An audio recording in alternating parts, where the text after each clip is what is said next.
Corps, âme et esprit, comment cultiver l'harmonie intérieure?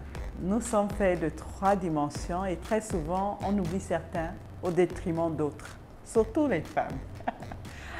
La Bible dit que pourquoi tu nettoies l'extérieur du vase et tu oublies l'intérieur? Parce que c'est à l'intérieur que se trouve le contenu.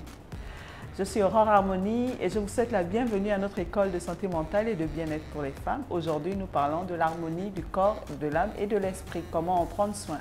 Premièrement, ton corps parle. Il faut être à l'écoute du corps. C'est bien de prendre soin de sa beauté, vraiment, nous l'avons vu dans un de nos podcasts, mais ça va au-delà de ça. Quels sont les signaux que ton corps te donne? Est-ce que tu as la capacité de t'entendre lorsque ton corps te dit « c'est bon, ça y est, on a fait trop d'efforts, je suis fatigué, j'ai besoin de me reposer ». N'oublie pas que même Jésus savait dire à ses disciples « retirez-vous, reposez-vous ». Être à l'écoute de son corps, c'est de savoir s'entendre, savoir le rythme qui convient pour l'état du corps. Lorsque je suis plein d'énergie, je peux aller à fond. Lorsque j'ai besoin de me reposer, je me retire. Lorsque, selon les saisons, parce que nous sommes des femmes et nous avons 4 cycles menstruels, lorsque c'est la saison d'ovulation et que je pète d'énergie, qu'est-ce que je fais? En fait, il faut être à l'écoute de son corps. Le corps nous parle très souvent et on ne prête pas attention. Quand le corps parle, l'âme ressent, parce que l'âme est liée aux émotions.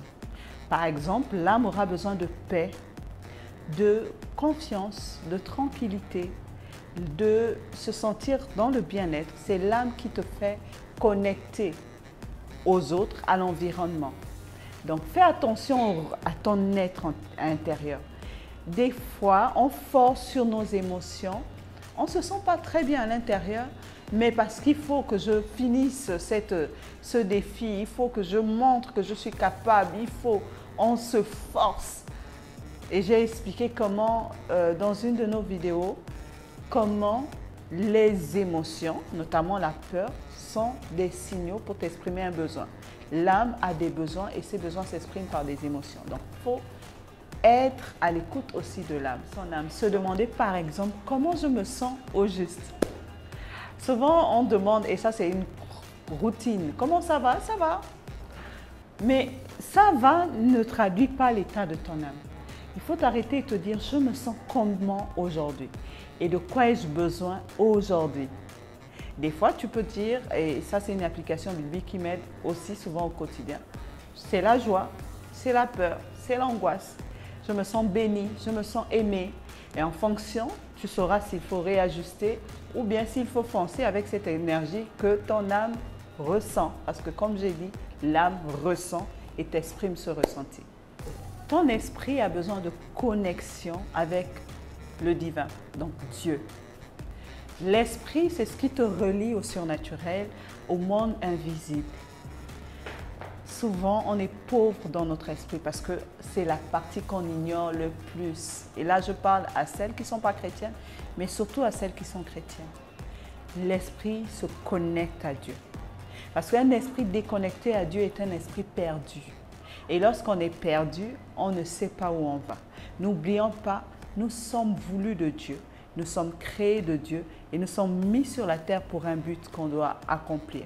Et ce but ne se révèle que lorsqu'on est en connexion avec celui qui nous a envoyés sur la terre. Donc l'âme, l'esprit, autant pour moi, a besoin de connexion divine. On reviendra davantage dessus, comment accroître cette connexion pour emmener l'équilibre dans ton corps, ton âme et ton esprit.